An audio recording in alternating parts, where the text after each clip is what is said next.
In the last video, I used a terminal emulator to manually send commands over the OBD interface to the car's ECU. But in this video, what I've done is I've written a program in Python to actually send commands to the car's ECU via the OBDII cable. It's in an automated fashion. So what this program does is it gets back the trouble codes from the car's ECU, and it actually looks up the actual descriptions of the trouble codes and displays the actual trouble codes in a human readable form on the display. I'll put the actual source code on GitHub so you can get to it and download it freely. So what I'm going to do is I'm going to just run the program here, and I'll let it finish doing what it does, and then I'll describe what it's done. And then I'll go over the source code and say how the source code works.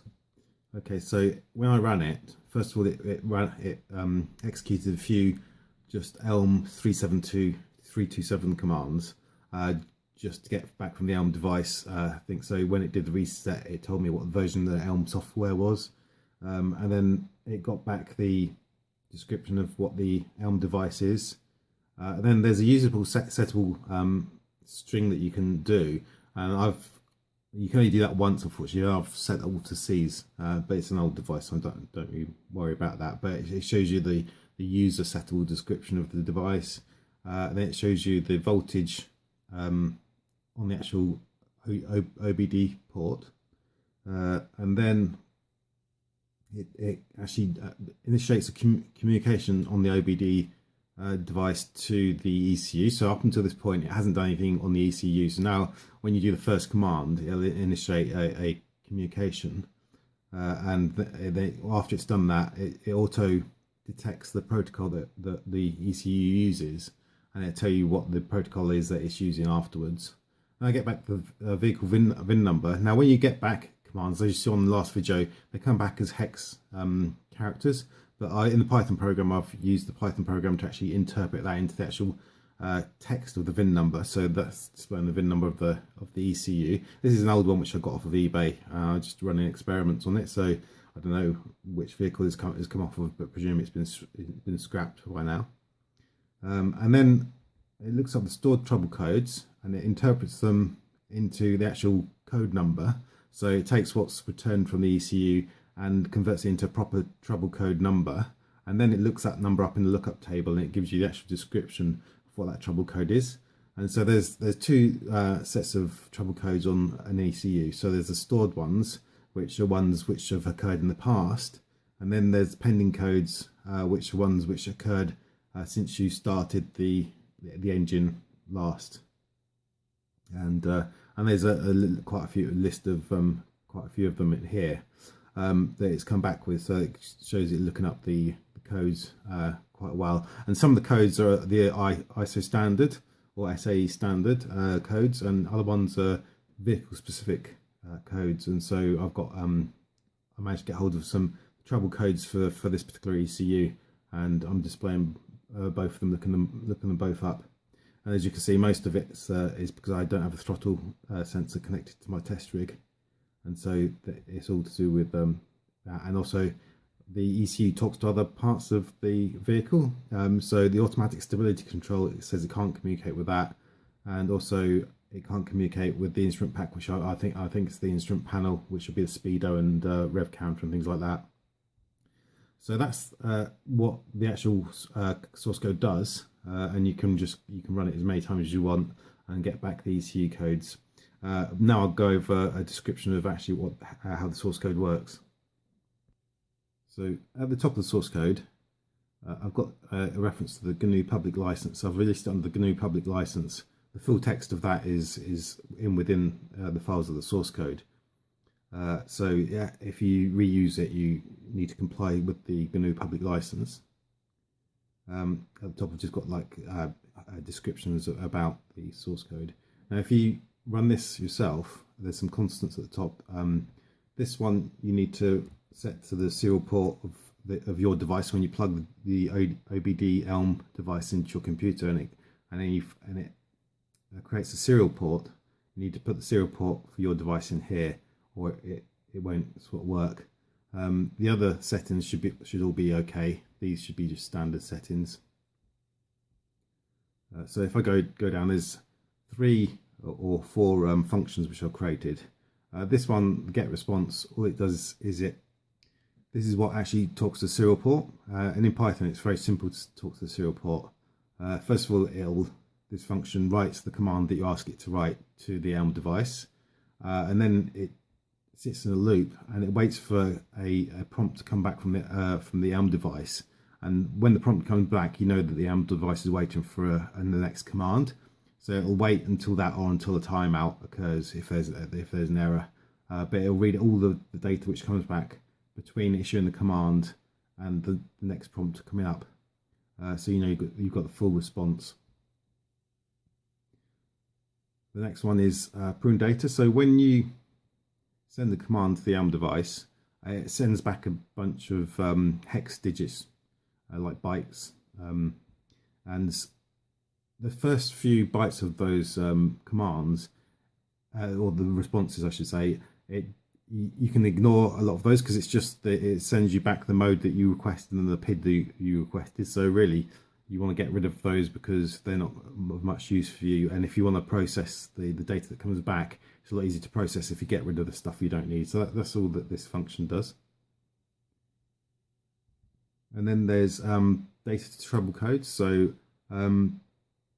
what this does is it converts, so the data that comes back when you request trouble codes, it's a variable length, so you might have 1 or you might have 10 trouble codes, and each trouble code is a pair of bytes.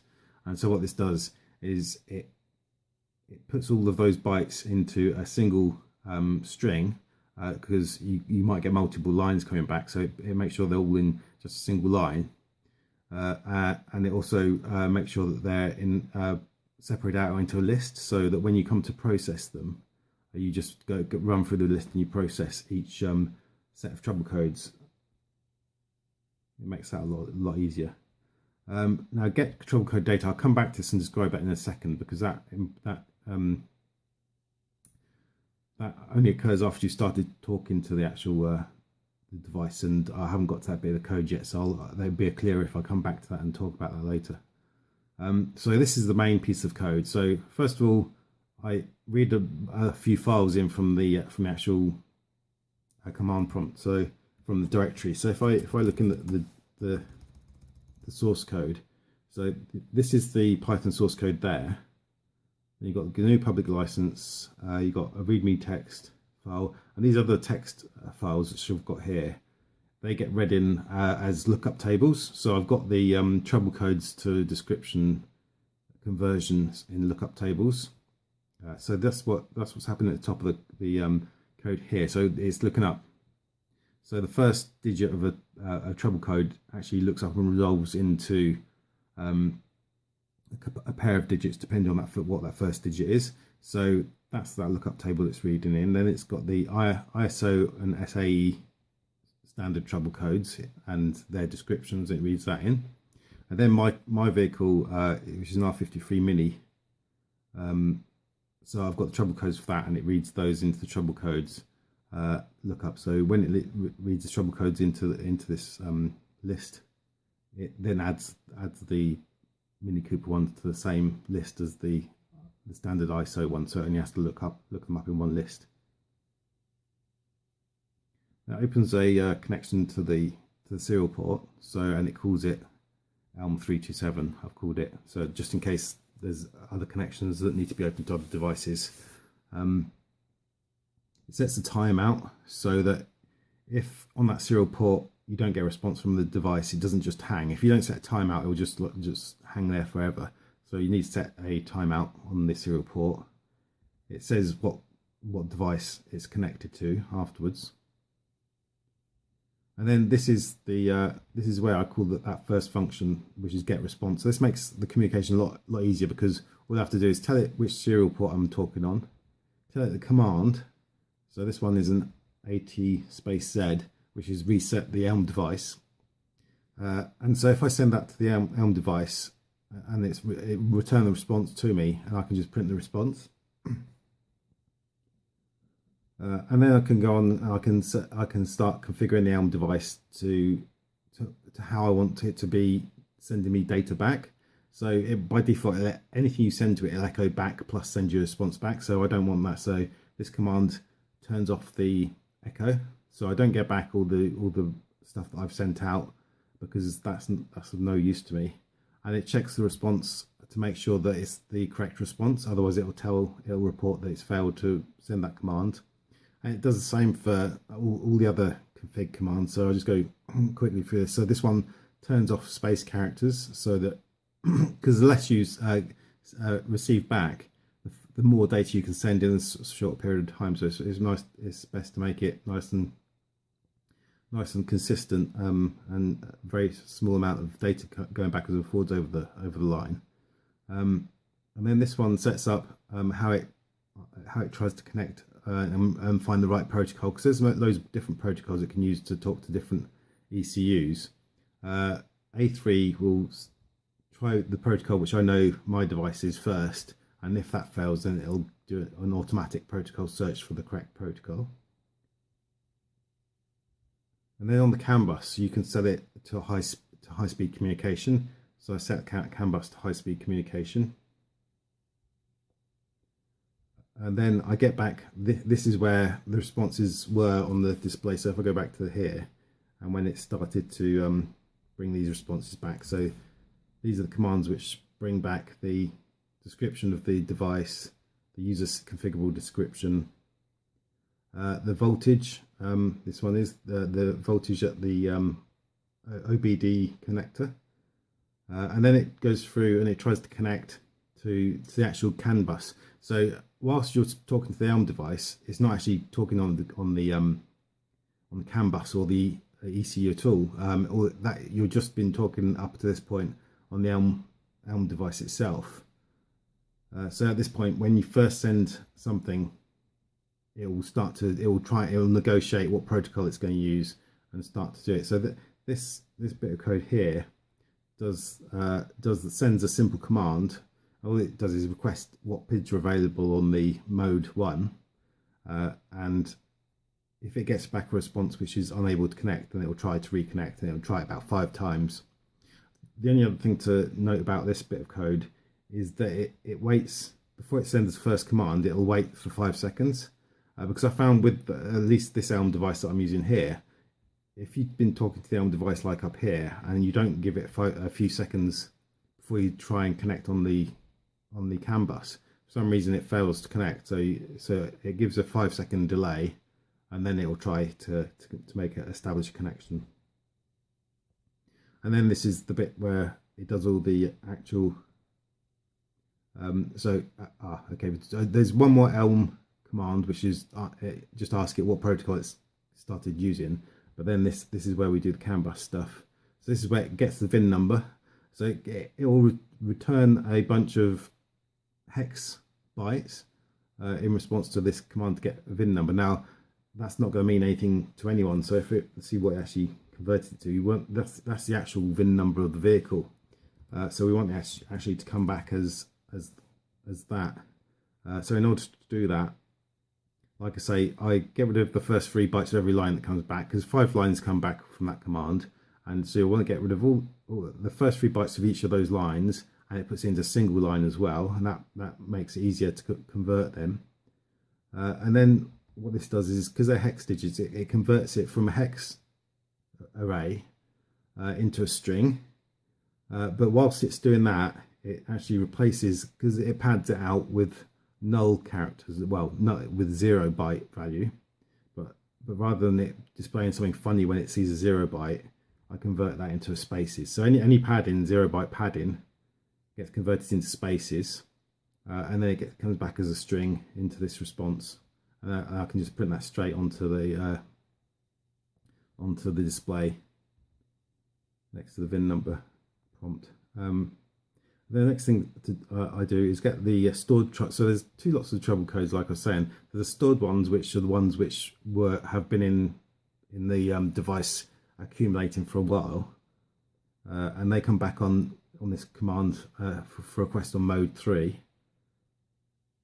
And once I get that back, well, I actually call the final of those functions at the top of the code, which I'll go back and describe just after I've got to the bottom of the code, because there's not much more code to go.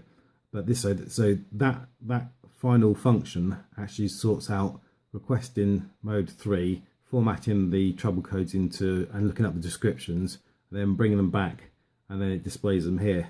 And then it does exactly the same process, but for mode 7. So mode 7 returns data in the same way, but this is a pending trouble code. So sort of things which have occurred on the last use of the vehicle. And it will bring those back and format them and display them. And after that, I would just close the serial port. Now I've commented out this line here, which is clear trouble codes, because the application really needs to request from the user whether or not it's okay, whether they want to clear the trouble codes before it does it. So if I go to the top, so this is the final function which I skipped over earlier, and it takes a serial port and the mode that it's requesting. So that was 3 or 7, depending on which stored trouble codes you want to look at, and it just does a normal get response like you saw down the bottom, but putting the mode that's required in there. It gets rid of the first byte that comes back, which is the mode, so it just takes that off the front.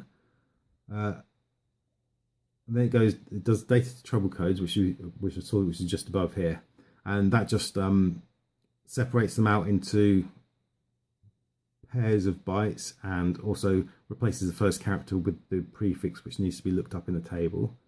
But once it's done that, it can then go through each of those trouble codes. So it's iterating through the trouble codes and taking each individual trouble code, and it's going to put that into the formatted string. And then afterwards, if it can find the trouble code in a lookup table, it'll display the description of the trouble code. But if it can't, it will display description not found. So if there's a trouble code, it wasn't in a lookup table, it will just say description not found. And it returns that, and like I say, it displays it. So if I go back to the output, so it actually, when it was looking up the trouble codes, it found all of them, because I've got all the lookup data for my vehicle and the ISO SAE standard ones as well. So it converted all those, and that's the way that code works. Later on, I'm going to expand on this program, and I'm going to put it into more of a graphical interface so it can be configured graphically, and also so that it can pull back some other values like speed and RPM and display those graphically as well. But that's in future releases.